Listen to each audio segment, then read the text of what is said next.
کہ ہمیشہ وہ رات بھر عبادت گزاری کیا کرتے تھے اور پوری زندگی کا ان کا یہی معمول تھا. حضرت حسن بصری رحمت اللہ علیہ فرماتے ہیں, جس کو تنبیہ المقتدین کے مصنف نے بڑے شرح و بسط کے ساتھ بیان فرمایا, کہ آپ فرماتے ہیں کہ میں نے اپنی آنکھوں سے ایسے لوگوں کو دیکھا, یہ حضرت حسن بصری کے الفاظ ہیں, کہ میں ایسے لوگوں کو اپنی آنکھوں سے دیکھا اور ان لوگوں کی صحبت میں رہا کہ جو دنیا آنے پر نہ خوش ہوتے تھے, نہ دنیا کے نکل جانے پر غمگین ہوتے تھے. پھر ان کا طریقہ کار یہ تھا کہ جب رات آ جاتی تو اپنے قدموں پہ کھڑے رہتے اور اپنی جبینوں کو فرش بنا دیتے تھے اور زمین سے لگا دیتے تھے اور ساری رات پروردگار عالم کی عبادت اور آہ و بکا میں گزارتے تھے. یہ حضرت حسن بصری کا مشاہدہ ہے کہ ایسے لوگ میں نے دیکھے ہیں.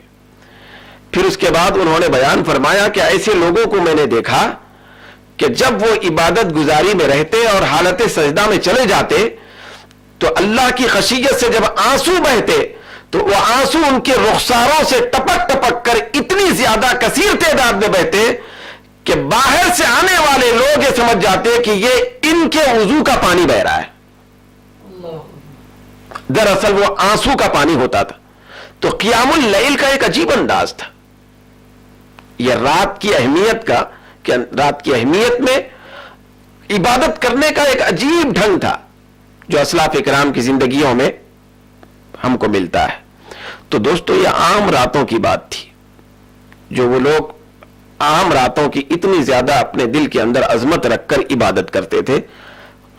یہاں شب قدر کا عالم کیا ہوگا, جس رات کو قدر کی رات کہا گیا, جس رات کو مرتبے کی رات کہا گیا, جس رات کو عزت کی رات کہا گیا, جس رات کو شرافت کی رات کہا گیا, جس رات کو عظمت اور برتری کی رات کہا گیا. تو خود قرآن نے جس کو عظمت اور برتری اور بہتری کی رات کہا ہے, تو اس کے اندر عبادت گزاری کے فوائد کا عالم کیا ہوگا اور کتنا زیادہ اس کے اندر عبادت گزاری سے بندہ اپنے آپ کو وابستہ کرنا ہوگا. چنانچہ مزید میری اور آپ کی ترغیب کے لیے چند باتیں مختصراً عرض کرتا ہوں کہ عبادت شعار لوگوں میں ایک بہت بڑا نام حضرت منصور بن معتمر رحمت اللہ علیہ کا بھی آتا ہے. جب آپ کا وصال ہوا تو ایک شخص نے آپ کی والدہ سے کہا کہ منصور نے اپنی زندگی میں کیا کیا ہے, منصور نے اپنی زندگی میں کیا عمل کیا ہے. تو آپ کی والدہ محترمہ نے بیان فرمایا, گواہی دی کہ ان منصورا رحمہ اللہ تعالی صام فلم یفطر الا عند ربہ عز وجل, کہ میرے بیٹے منصور کی عبادت اور اطاعت کا عالم یہ تھا کہ میرا بیٹا منصور زندگی پر روزہ رہا اور افطار اپنے رب کے پاس جا کے کیا ہے. پھر اس کے بعد حضرت داؤد طائی رحمت اللہ تعالی علیہ کے بارے میں آیا کہ آپ یواصل العبادت لیلا ونہارا حتی لم یبق له وقت یأکل فیہ ولا یشرب. حضرت داؤد طائی کی عبادت کا عالم یہ تھا کہ وہ رات دن عبادت میں اتنا زیادہ جڑے ہوئے ہوتے کہ ان کو کھانے پینے کا بھی وقت نہ ملتا تھا. یہ ان کی عبادت کا عالم. پھر ایک بہت بڑا نام عبادت کے حوالے سے بھی, وہ نام عشق اور محبت کے حوالے سے بھی عام ہے. وہ نام والدہ کی خدمت کے حوالے سے بھی عام ہے. وہ نام تقوی پرہیزگاری کے اعتبار سے بھی جانا جاتا ہے. وہ نام آہو بکا کے اعتبار سے بھی بہت زیادہ مشہور ہے. لیکن وہ نام عبادت گزاری کے اعتبار سے بھی اتنا مشہور ہے کہ جس نام کو جن کی عبادت اور اطاعت شعاری کو پڑھ کر یا سن کر بندوں کے رونگٹے کھڑے ہو جائیں, وہ نام ہے حضرت سیدنا سید التابعین اویس قرنی رضی اللہ تعالی عنہ کا. آپ کے بارے میں آیا کہ یحیی اللیل کلہ بسجدۃ واحدۃ, حضرت اویس قرنی رضی اللہ تعالی عنہ کی عبادت کا معمول یہ تھا کہ ایک ہی سجدے میں کبھی ساری رات گزر جاتی تھی، صرف ایک سجدہ ہوتا تھا. اور حضرت اویس قرنی رضی اللہ تعالی عنہ جو اتنے بڑے جلیل القدر تابعی ہیں، ان کے بارے میں ہی ہے کہ ایک شخص آپ کی طرف دیکھ کر آپ سے پوچھا کہ سرکار کیا بات ہے کہ میں آپ کو پورا زمانہ بھر مریض دیکھتا ہوں. تو آپ نے ارشاد فرمایا بھائی اویس مریض کیسے ہو سکتا ہے، میں مریض کیسے بن سکتا ہوں، مجھ سے مریض کا کیسے تعلق ہو سکتا ہے، میری تشبیہ مریض سے کیسے دی جا سکتی ہے جبکہ مریض بھی کھاتا اور پیتا ہے اور میں تو ساری زندگی بھر نہ کھاتا ہوں نہ پیتا ہوں، میں بغیر کھائے کے رہتا ہوں. تو اس طرح آپ نے فرمایا کہ مریض سوتا بھی ہے لیکن یہ اویس سوتا نہیں ہے، ساری رات بھر اللہ تبارک و تعالیٰ کی عبادت میں گزارتا رہتا ہے اور رات کو گزارتا ہے. حضرت ابراہیم بن ادھم رحمت اللہ تعالی علیہ کے پاس ایک شخص پہنچتا ہے، آپ کو عشاء کی نماز پڑھتا ہوا پاتا ہے، تو فجر تک وہ دیکھتا رہتا ہے، انتظار کرتا ہے. حضرت ابراہیم بن ادھم رحمت اللہ علیہ بعد نماز عشاء لیٹ گئے. جب فجر طلوع ہو گئی تو حضرت ابراہیم بن ادھم رحمت اللہ علیہ نماز کے لیے تشریف لے گئے اور بغیر وضو کیے نماز میں کھڑے ہو گئے. تو اس شخص نے کہا آپ نماز کیسے پڑھ رہے ہیں جبکہ آپ نے رات بھر سویا ہے؟ تو حضرت ابراہیم بن ادھم رحمت اللہ علیہ فرماتے ہیں کہ اے شخص مجھے نیند کب لگی تھی،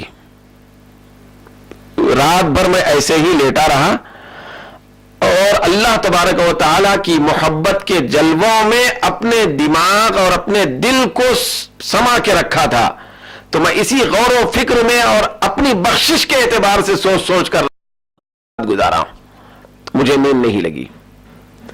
تو حضرت ابراہیم بن ادھم رحمت اللہ علیہ کا یہ معمول زندگی تھا. تو اس طرح اتنے بڑے بڑے اکابر بزرگان دین جب عام راتوں کو اتنا زیادہ عبادت گزاری اختیار کرتے ہیں تو پھر ان کی شب قدر کا عالم کیا ہوتا ہوگا. حضرت سیدنا ابو ہریرہ رضی اللہ تعالی عنہ فرماتے ہیں سرکار نے فرمایا کہ جو نوجوان، یہ حضور سرور کائنات صلی اللہ علیہ وسلم کا ارشاد پاک حدیث پاک ہے کہ حضور فرماتے ہیں کہ وَشَابٌ نَشَأَ فِي عِبَادَةِ اللَّهِ، جو نوجوان اللہ کی عبادت میں پروان چڑھتا ہے اور شب و روز اللہ کی عبادت میں وہ اپنے آپ کو مصروف رکھ کر جوانی کی منزلیں طے کرتا ہے تو اللہ تبارک و تعالی قیامت کے دن اس کو اپنے سائے میں رکھتا ہے، اس بندے کو، اس نوجوان کو اپنا سایہ عطا فرماتا ہے. تو یہ فائدہ عبادت گزاری کا ہوتا ہے جبکہ بندہ شب و روز کی اہمیت سمجھ کر عبادت گزاری کرے. تو اس اعتبار سے عبادت کرنے کے لیے، اطاعت اختیار کرنے کے لیے، توبہ استغفار کے لیے یہ شب قدر ہمارے لیے بہت بڑی بہتر ہے، اور اتنی بہتر ہے کہ 1000 مہینوں سے بہتر بنا دیا گیا ہے کہ اگر ہم 1000 مہینے بھی عبادت کریں تو وہ فائدہ، وہ ثواب نہیں پا سکتے جو شب قدر میں عبادت پر ہم کو دیا جاتا ہے. تو یہ عبادت کرنے کی رات ہے، تو اس طرح اس رات کے تقدس کو ہم سمجھیں اور زیادہ سے زیادہ عبادت کرنے کی کوشش کرتے رہیں. عبادت میں کوشش کرنا یہ اسلاف کرام کا انتہائی مرغوب طریقہ ہے. پروردگار عالم ہم سب کو شب قدر کی مبارک گھڑیوں میں زیادہ سے زیادہ عبادت کرنے کی توفیق عطا فرمائے. وما علینا الا البلاغ.